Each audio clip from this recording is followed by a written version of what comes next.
क्या हिंदुस्तान की foreign policy का लक्ष्य अदानी जी को और अमीर बनाने का है? पिछले 9 सालों से मोदी जी ने भारत को भ्रम में रखा है और अदानी जी को अपने साथ विश्व भ्रमण में। मेरे प्यारे देशवासियों, मैंने संसद में सरकार से कुछ आसान से सवाल पूछे। सबूत के साथ मैंने हमारे देश की फॉरेन पॉलिसी या कह लीजिए अदानी जी की बिजनेस एक्सपेंशन पॉलिसी पर कुछ सवाल पूछे। सरकार ने एक भी जवाब नहीं दिया। चलिए मैं सारे सवाल फिर से दोहरा देता हूं। उम्मीद है कि इस बार सभी देशवासियों को जवाब मिल जाएगा। कितनी विदेश यात्राओं में अदानी जी पीएम के साथ गए? कितने देशों में पीएम के ऑफिशियल टूर के बाद अदानी जी वहां गए? और कितने देशों में पीएम जाने के बाद वहां अदानी जी ने बिजनेस डील साइन की? अगस्त 2013 में क्वींसलैंड ऑस्ट्रेलिया के डिप्टी प्रीमियर के नेतृत्व में एक डेलीगेशन ने गौतम अडानी के मौजूदगी में नरेंद्र मोदी से मुलाकात की। मई 2014 में अडानी को ऑस्ट्रेलिया में $15.5 बिलियन का कोल और रेल प्रोजेक्ट मिल गया।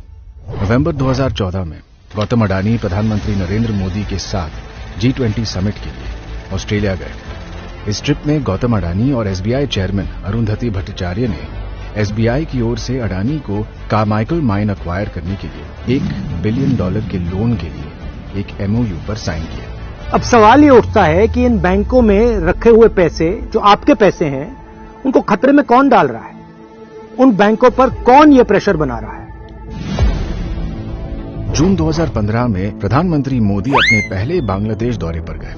विजिट का जबरदस्त फायदा अदानी ग्रुप को मिला। 2015 में अदानी पावर लिमिटेड ने 1600 मेगावाट थर्मल प्लांट डेवलप कराने के लिए बांग्लादेश के साथ एक एमओयू साइन किया। ये घोषणा की गई कि अदानी पावर बांग्लादेश को बिजली पहुंचाने के लिए थर्मल पावर प्लांट का निर्माण करेगी। एक्सपर्ट्स ने साफ साफ कहा कि लोकल रेट से 5 गुना महंगे रेट पर बिजली बेचकर अडानी बांग्लादेश को लूट रहे हैं। क्या हिंदुस्तान की फॉरेन पॉलिसी का लक्ष्य अदानी जी को और अमीर बनाने का है?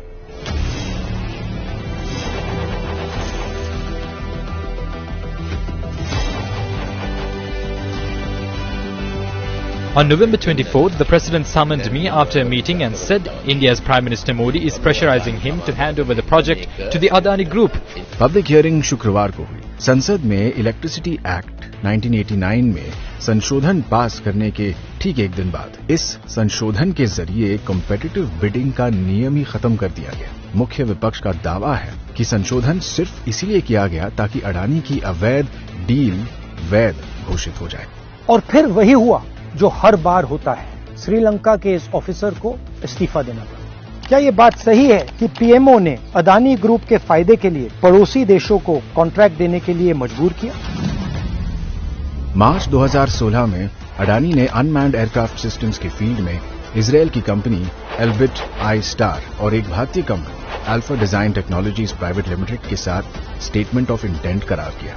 इस करार का ऐसा जादू चला कि एल्बिट सिस्टम्स को भारत के रक्षा मंत्रालय ने MI-17 हेलीकॉप्टरों को मेंटेन और अपग्रेड करने के लिए $110 मिलियन का ठेका दे डाला। 2017 में पीएम मोदी इजरायल गए।